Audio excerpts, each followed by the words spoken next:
Hey, good morning. Today we're in Romans chapter 1. We're going to start in verse 18. And I'm in the middle of putting chapter 11 of Revelation together.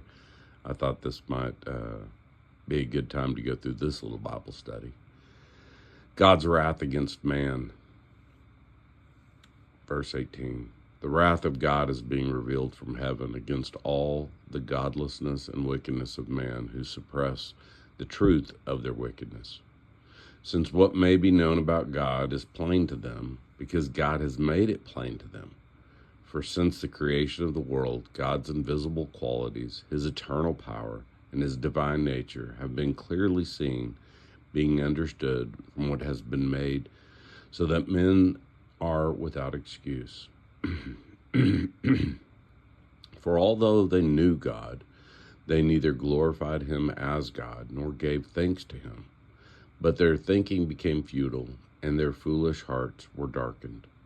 Although they claimed to be wise, they became fools, and exchanged the glory of immortal God for images made to look like mortal man, birds, animals, and reptiles.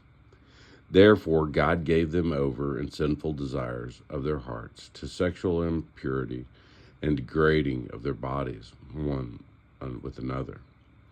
They exchanged the truth of God for a lie, and worshipped and served created things rather than the Creator, who is forever praised. Amen. Because of this, God gave them over to shameful lust. Even their women changed natural relationships for unnatural ones. In the same way, men also abandoned natural relationships with women and were inflamed with lust for one another. Men committed indecent acts with other men and received in themselves the due penalty for their perversion. Furthermore, since they did not think it worthwhile to retain the knowledge of God, he gave them over to a depraved mind to do what ought not to be done. They have become filled with every kind of wickedness, evil, greed, depravity. They are full of every envy, murder, strife, deceit, and malice. They are gossips, slanderers, God-haters, insolent, arrogant, boastful. They invent ways of doing evil. They disobey their parents. They are sinless, faithless, heartless, ruthless.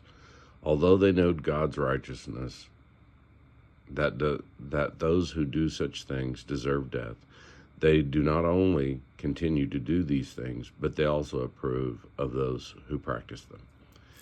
So we're getting into an area where Paul is describing how bad it gets before the end. And gosh, it just sounds like a summary of where we're at. Or maybe we just passed this threshold that Paul's describing. I don't know. I thought this was a good one. As we go through Revelation, I'm making a timeline of how we got to the time of the writing of Revelation, and then we're going to look at the timeline since Revelation. So I wanted to just ground you with this knowledge, as we go through and we go, I'm eating from the tree of life today, or I'm eating from the tree of the knowledge of good and evil. I'm supping with God, or I'm supping with Satan.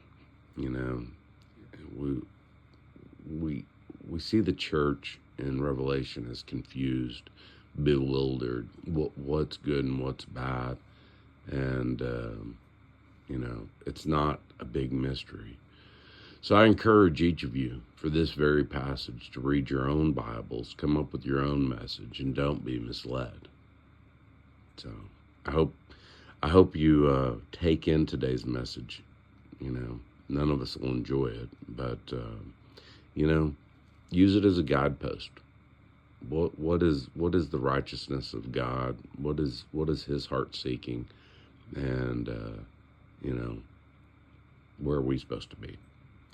Tomorrow we're going to do Romans chapter 2. You might even want to read it before we get there. Have a great day. We'll talk tomorrow.